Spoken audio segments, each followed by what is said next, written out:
విజయవాడలో వీధి కుక్కల సమస్యకు అధికారులు చెక్ పెట్టే ప్లాన్ చేశారు. సుప్రీంకోర్టు ఆదేశాల ప్రకారం కుక్కలను హింసించడం, తరలించడం చట్టవిరుద్ధమని స్పష్టంగా చెప్పింది. ఈ నేపథ్యంలో వాటికి ఆహారం అందించేందుకు ప్రత్యేక ఫీడింగ్ జోన్స్ ను విజయవాడ మున్సిపల్ కార్పొరేషన్ ఏర్పాటు చేసింది.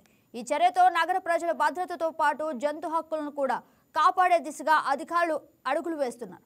సునకాలకు శస్త్రచికిత్సలు, వ్యాక్సినేషన్, అలాగే పౌరుల అవగాహనపై కూడా చర్యలు కొనసాగుతున్నాయి.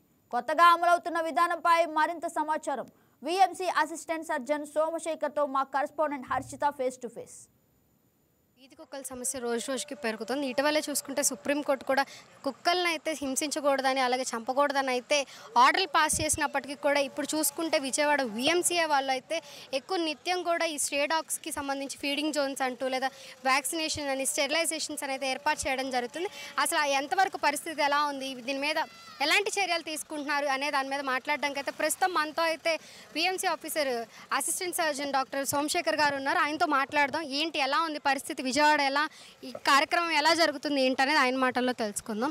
నమస్తే సార్, చెప్పండి. అంటే ఇప్పుడు చూసుకుంటే మొత్తం విజయవాడలో ఎక్కువ సంఖ్యలో కుక్కలు ఉన్నట్టయితే తెలుస్తుంది. దాన్ని బట్టి మీరు ఏమంటారు సార్? సుప్రీంకోర్టు మార్గదర్శకాల ప్రకారము, రీసెంట్గా ఇచ్చినటువంటి మార్గదర్శకాల ప్రకారము ఏదైనా కుక్కలను బహిరంగ ప్రదేశాల్లో, అంటే విద్యాసంస్థలైనటువంటి స్కూల్స్ కానీ, హాస్పిటల్స్ కానీ, అలాగే బస్టాండ్, రైల్వే స్టేషన్లో కూడా పట్టిన కుక్కలకు స్టెరిలైజేషన్ అంటే బర్త్ కంట్రోల్ ఆపరేషన్, కుటుంబ నియంత్రణ ఆపరేషన్లు చేసి యాంటీ రేబీస్ వ్యాక్సినేషన్ ఇచ్చి అవి షెల్టర్లకు తరలించాలనేసి మార్గదర్శకాలు జారీ చేసింది.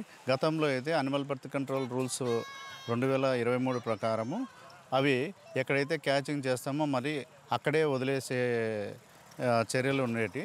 కానీ ఇప్పుడు నూతనంగా వచ్చినటువంటి సుప్రీంకోర్టు మార్గదర్శకాల ప్రకారము వీధి కుక్కలకు స్టెరిలైజేషన్ ఆపరేషన్ చేసి, బర్త్ కంట్రోల్ ఆపరేషన్ చేసి, యాంటీ రేబీస్ వ్యాక్సినేషన్ చేసి షెల్టర్లకు తరలించడం జరుగుతుందని. సార్, ఇప్పుడు చూసుకుంటే కుక్కల మీద ఇప్పుడు బాంబే కాలనీలో ఉన్నాం. వాటి మొత్తం మీద మనకి ఫిర్యాదులు వస్తుంటాయి. ఫస్ట్ ఫిర్యాదుగా వస్తే ఎవరిని అప్రోచ్ అవ్వాలి సార్? మా విఎంసి విజయవాడ నగరపాలక సంస్థకు ఒక command control room centre number, help line number ఉందండి. దానికి కాంటాక్ట్ చేస్తే మాకు ఫిర్యాదు అనేసి మాకు మెసేజ్ రూపంలో వస్తుందండి. సార్, ఇప్పుడు చూసుకుంటే అంటే కుక్కలకి ఇప్పుడు సమస్యలు వస్తున్నాయి. ఇప్పుడు ఎవరైనా కరిసినా లేకపోతే ఏదైనా అయినా ఫిర్యాదు చేయాలంటే ఎట్లా సార్? ఏమైనా టోల్ ఫ్రీ నెంబర్ అట్లా ఏమన్నా ఉందా సార్? మా Vijayawada command control room centre number ఉందండి, హెల్ప్ లైన్ నెంబరు 8181960909. ఈ నెంబర్కు మీరు కాల్ చేసేసి ఫిర్యాదును నమోదు చేసుకోవచ్చు. ఆ ఫిర్యాదును అందిన వెంటనే మేము వచ్చేసి ఆ ఏరియాకు వచ్చేసి ఆ డాగ్ను క్యాచింగ్ చేయడం జరుగుతుంది. గతంలో ఆగస్టు నెల 2025లో ఇచ్చినటువంటి సుప్రీంకోర్టు మార్గదర్శకాల ప్రకారము ఈ అగ్రెసివ్ డాగ్స్ అంటే ఎక్కువ కరిచే కుక్కలు, అలాగే రేబిడ్ డాగ్ అంటే రేబీస్ సోకిన కుక్కలను కూడా అది తీసుకెళ్ళి వేరే అదే షెల్టర్లలో పెట్టడం జరుగుతుందండి. సార్, ఇప్పుడు అయితే మరి డాగ్స్కి సంబంధించి ఫీడింగ్ జోన్స్ అనేవి కూడా ఏర్పాటు చేశారు. దాని పట్ల మీ ఉద్దేశం ఏంటి? అవి ఎన్నిగా ఉన్నాయి మన విజయవాడ? ఈ సుప్రీంకోర్టు మార్గదర్శకాల ప్రకారం ఫీడింగ్ జోన్స్ ఐడెంటిఫై చేయడం జరిగిందండి. మన 64 డివిజన్లలో 59 చోట్ల ఈ వీధి కుక్కలకు ఆహారం పెట్టే ప్రదేశాలను అంటే feeding zones, dog feeding zones అనేది ఏర్పాటు చేయడం జరిగిందండి. రానున్న రోజులు ఇంకేమైనా కార్యక్రమాలు చేపట్టనుందా? అంటే ఫీడింగ్ జోన్స్ వల్ల కూడా అసలు దీనివల్ల మెయిన్ ఉద్దేశం ఏంటి? ట్రాఫిక్ తగ్గించడం.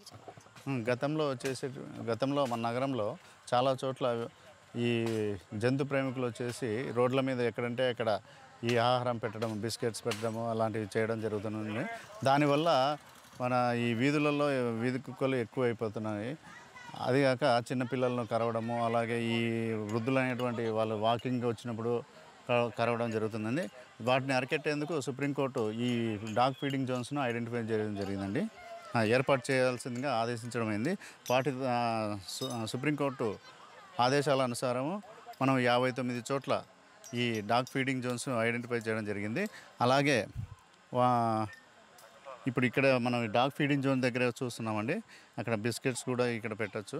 బిస్కెట్స్ కానీ, అన్నం కానీ ఏదైనా మనం ఏర్పాటు చేయడం జరుగుతుందండి. ఈ జంతు ప్రేమికులు ఎక్కడంటే అక్కడ ఈ ఆహారాన్ని వేయకుండా ఇక్కడ మేము స్పెసిఫై చేసినటువంటి అంటే నిర్దిష్టమైన స్ట్రే డాగ్ ఫీడింగ్ జోన్ దగ్గర ఈ ఆహారం వేయవలసిందిగా కోరుచున్నాము. సార్ ఈ స్ట్రే డాగ్స్ ఫీడింగ్ జోన్స్ పట్ల ప్రజలకు అవగాహన కల్పించడానికి ఏమైనా కార్యక్రమాలు చేపట్టారా సార్? త్వరలోనే మనం అవేర్నెస్ ప్రోగ్రామ్స్ కూడా చేపట్టడం జరుగుతుందండి. ఎక్కువ మంది ఈ జంతు ప్రేమికులు కూడా ఈరోజు కూడా కలవడం జరిగిందండి. వాళ్ళకు ఉన్నటువంటి సమస్యలను కూడా CMOH గారు, chief medical officer of health వారికి కూడా తెలియజేయడం జరిగిందండి. వాళ్ళకు కూడా త్వరలో ఈ అవేర్నెస్ క్యాంపెయిన్స్ కూడా కండక్ట్ చేయడం జరుగుతుందండి. సార్ మరి ఈ స్టే ఫీడింగ్ డాగ్స్ జోన్స్ మీద అసలు పెట్ లవర్స్ ఏమంటున్నారు సార్? వాళ్ళు కూడా దీనికి కూడా కొంతమంది హర్షించారు. ఒక చోట ఏర్పరిచితే కన్నా వాళ్ళకు కూడా సమస్య కూడా లేకుండా పోతుంది.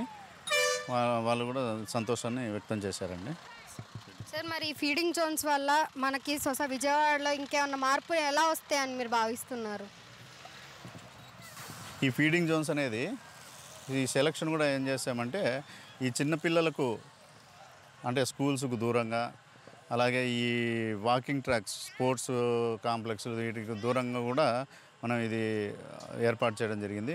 అది కూడా మన ABC రూల్స్ ప్రకారము, అంటే యానిమల్ బర్త్ కంట్రోల్ రూల్స్ 2023 ప్రకారం కూడా నిర్దిష్టమైనటువంటి సమయాల్లోనే ఇక్కడ ఫీడింగ్ చేయడం జరుగుతుందండి.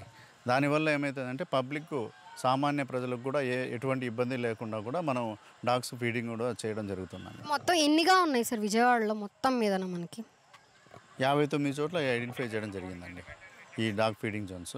ఏదైతే ఇప్పటికి 59గా అయితే ఫీడింగ్ జోన్స్ అంటూ ఏర్పాటు చేయడం జరిగింది. ఈ డాగ్స్కి సంబంధించి ఏదైనా సరే ఫిర్యాదులు అంటూ ఉన్నా సరే వాళ్ళు ఇచ్చిన ఫోన్ నెంబర్కి అయితే కాల్ చేసి తక్షణమే వచ్చి దాని మీద చర్యలు అయితే తీసుకుంటామని అయితే సోమశేఖర్ గారు అయితే చెప్తున్నారు. వీడియో జర్నలిస్ట్ మౌలితో హర్షిత, YK న్యూస్, విజయవాడ.